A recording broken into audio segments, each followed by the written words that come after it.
could be a profound breakthrough in the way we age. It is not news that a glass of red wine a day may be good for you. That's been reported for years. But what if you could take the best parts out of the red wine, concentrate them, and take them in a pill? Some maverick scientists think they're on the way to doing just that. Nightline's Vicki Mabry reports. These two mice are racing toward the elusive fountain of youth. So why is the one on the right moving so much faster? He's running on red wine, or more precisely, Resveratrol, a natural compound found in red wine. And the man behind the mice is betting that molecule is the answer to aging. We believe these molecules are working by activating these very ancient genetic pathways that control the aging process. Controlling aging with drugs. It's a remarkable idea, and some might say an outlandish one. But these two men say they're enticingly close to making that idea a reality. We started with a clean slate and looked. Meet the scientist, Harvard Medical School's David Sinclair, and the money man, millionaire investor Christoph Westphal, behind Citrus Pharmaceuticals. They say what they're doing here in Cambridge, Massachusetts, the biotech hub of the universe, is going to revolutionize medicine. If we are right, these drugs will be enormously successful drugs and treat very important diseases. Inside a nondescript building, the co-founders share a tiny office and a goofy sense of humor. Looks like your sex toy is coming in the mail. Oh, sorry, did I say that out loud? But the company's goal is quite serious. They hope to develop drugs that will treat not just some, but potentially all of the diseases that come with old age. Diabetes, Alzheimer's, Parkinson's. Are you raising people's expectations and hopes too high, too soon? I used to think it was probably 100 years in the future that we'd see these anti-aging drugs come around. But now I'm optimistic that we'll see these possibly within the next few years, if it all goes well. Citrus was founded based on the science of David Sinclair. He was something of a whiz kid when he was recruited by Harvard Medical School and given his own lab devoted to aging research. He still spends most of his time there, where he and his team are doing what he calls cutting-edge science. There's one interesting thing that came up. Sinclair says from the moment he realized he was mortal, he was on a quest to do something about it. So after finishing his PhD in his native Australia, he sold his car to buy a plane ticket to Massachusetts. There, he began working in an MIT lab that was doing groundbreaking research on the genetics of aging. The simple fact that there are genes that control aging is really one of the most important discoveries in the last decade or more. But the details of what these genes actually do and how they do it, we're really just beginning to tap into that. And the more we study, the more exciting it becomes. Exciting, he says, because the genes are activated by resveratrol. The mice who received it lived 30% longer than the mice who did not. That finding made big headlines and grabbed the attention of Christoph Westphal, who's now Sinclair's business partner. Westphal is a PhD too, an MD PhD, who actually finished in almost record time at Harvard. But he's made his name and his fortune as a venture capitalist who invested in edgy biotech companies. There's a little bit of a chess match at the beginning where we're all both trying to figure each other out. Yeah. He basically said, tell me all or I'm going to walk out of here. And I realized pretty quickly that he was a guy I wanted to tell things to because I thought that he was somebody very special.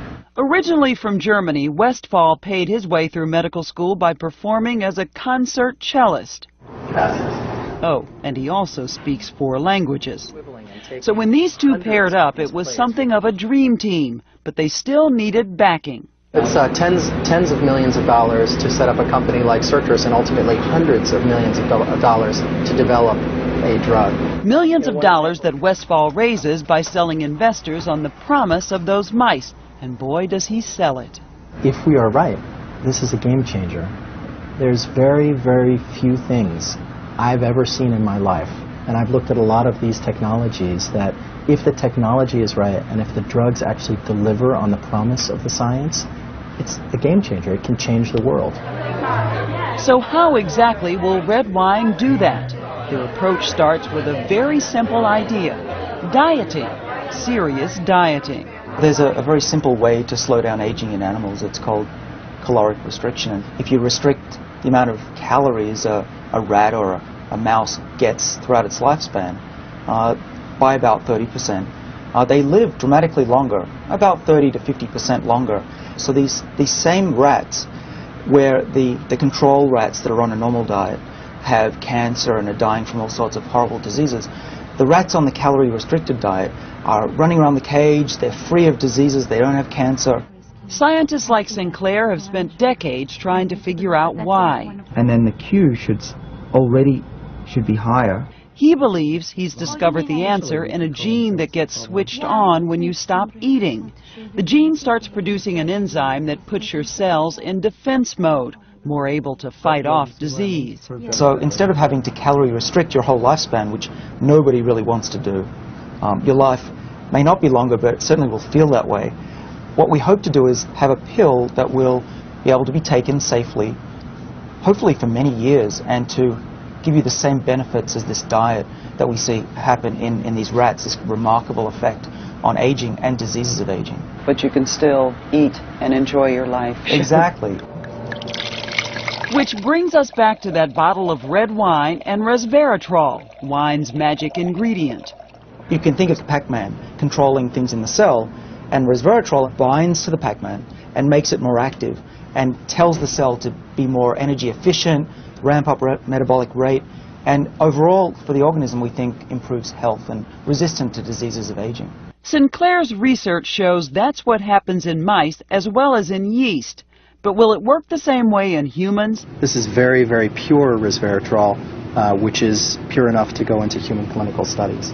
How much of this do you need for the benefits? Well, that's a great question. I wish I knew the answer to that. Is that what you're trying to find out now? Yeah. What you do in early human clinical trials is you test various doses. They're doing those human trials now and say they expect results around the end of the year. But isn't it true that about 90% of all of the trials, all of this work comes to nothing? I think that life is short. For many people, time is running out. I think the biology is very strong, and so I'm willing to bet my career that it is very likely to be right. There have been many findings that were initially thought to be extremely important and extremely exciting that didn't live up to the hype. Matt Kaberlein, who's a former colleague of Sinclair's and a specialist on aging, says Citrus is taking a risky bet. There are many other cellular targets of resveratrol that could be accounting for some of these beneficial effects, and that hasn't really been explored. In other words, what's in that glass of wine might be helpful, but perhaps not for the reason Citrus thinks. I don't believe we need to fully understand what these genes do to be able to make a drug. The specifics, the very fine specifics about the mechanism, which might be some of the sources of academic conflict, for a company is actually not that important.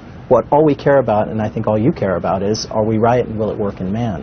While they wait to find out, should the rest of us start pouring the Pinot Noir? Probably if you wanted enough resveratrol to have the health-giving effects, you'd have to have a couple of 100 glasses of wine. Per day? Per day. Yeah, we'd be here in this restaurant a long time. A long time. Which is why Citrus is hoping to pack the power of resveratrol into a tiny pill. If this fails, how disappointed will you be? I'll be initially disappointed, but I think that within my lifetime I'll see the success. Somebody will do it, and that will be enough reward for me. So despite the doubt and the risk behind their venture, these two are willing to drink to the idea that they've uncorked the secret to longer, healthier lives. For Nightline, I'm Vicki Mabry in Cambridge, Massachusetts.